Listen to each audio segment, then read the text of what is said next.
Notre itinéraire autour du métro rennais continue. On va évoquer le volet politique du dossier. Car si la création de la ligne B a fait grosso modo l'unanimité au sein de Rennes Métropole, ce ne fut pas le cas en 89 pour imposer la première ligne voulue par le maire Edmond Hervé. Séance de conseil municipal musclée pour imposer ce qu'on appelait à l'époque le TCSP, le transport en commun en site propre, alors que l'opposition aurait préféré le tramway. Regardez. Les opposants ovales remplissaient la salle du Conseil. Conséquence, c'est dans une ambiance électrique que débutait cette séance historique. Avant de poser la question du TCSP, il nous faut demander quelle ville voulons-nous? Quel projet avons-nous pour Rennes et son agglomération? Dans cette séance passionnée entièrement retransmise sur le réseau câblé de la ville, le public s'est souvent manifesté. Edmond Hervé et le rapporteur Jean Norban ont dû repousser les assauts souvent musclés de l'opposition.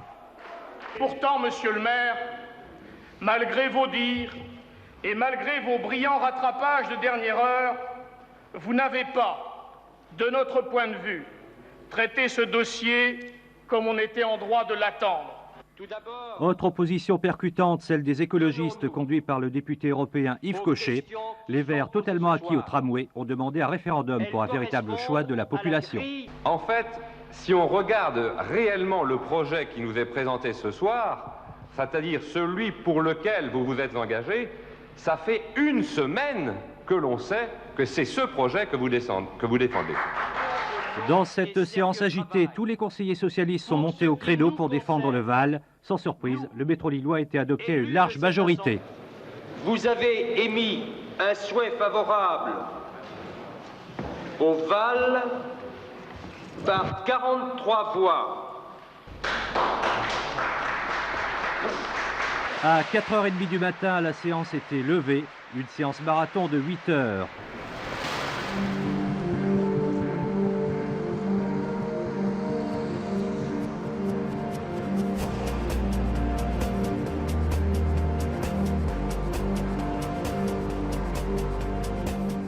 Nous voilà maintenant dans la salle du Conseil de Rennes Métropole. À mes côtés, Jean-Jacques Bernard, vice-président chargé de transport. Bonjour.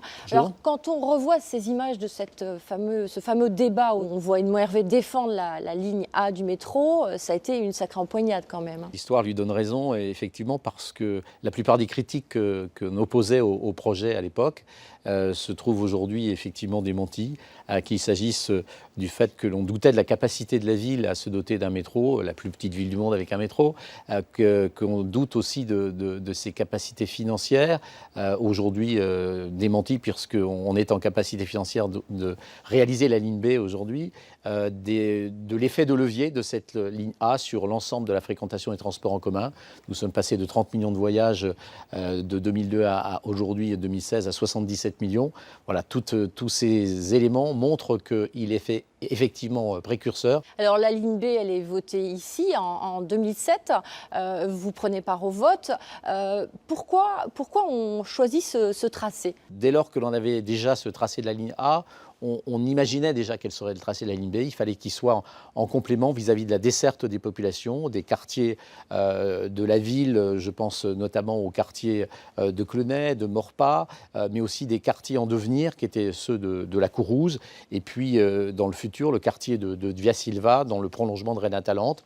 On desservira 3 habitants sur 4 avec les 2 lignes et plus des 3/4 des emplois. Donc, c'est un tracé qui est en complément de la première ligne. Alors, ça va modifier les transports en commun, tous les transports en commun, cette deuxième ligne.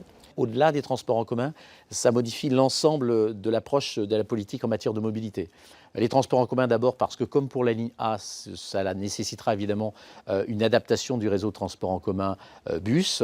On va évidemment rabattre un certain nombre de lignes en provenance des communes périphériques sur les stations de métro. On va aussi doter cette station de parking relais avec des capacités supplémentaires. Mais on va aussi redéfinir l'espace, notamment en hypercentre, et on va pouvoir requalifier aussi le centre-ville et redéfinir la mobilité, redéfinir le stationnement, rendre donc l'espace public à d'autres usages en termes de mobilité, notamment de mobilité douce.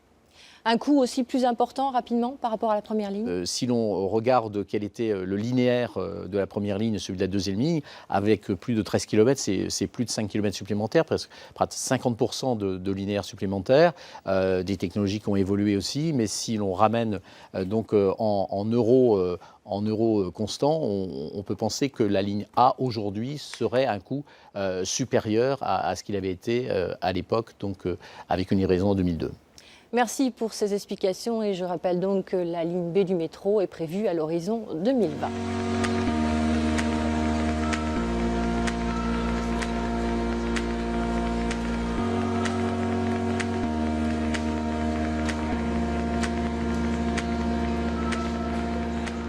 Cette deuxième ligne du métro va totalement transformer certains quartiers, comme ici à la gare où la ligne A et B vont se croiser, donnant lieu à la création d'une grande plateforme multimodale train-bus-métro. Alors pour le moment, avec tous ces travaux, ce n'est pas très agréable pour le public, il faudra juger plus tard.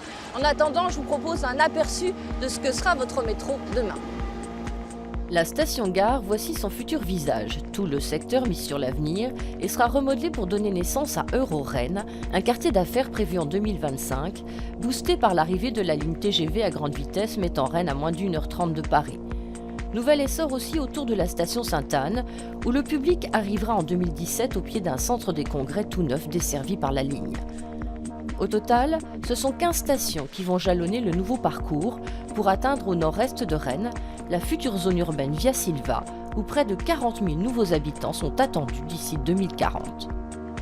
On se quitte avec cette précision. Les rames du premier métro ont été confiées à la société Matra. Pour la deuxième ligne, c'est Siemens qui a remporté le marché. Le Cityval, ce sera 19 rames de 2 wagons montés sur pneus, entièrement automatiques, sans chauffeur. Un matériel d'avant-garde dont Rennes aura la primeur. Bon voyage, à bientôt.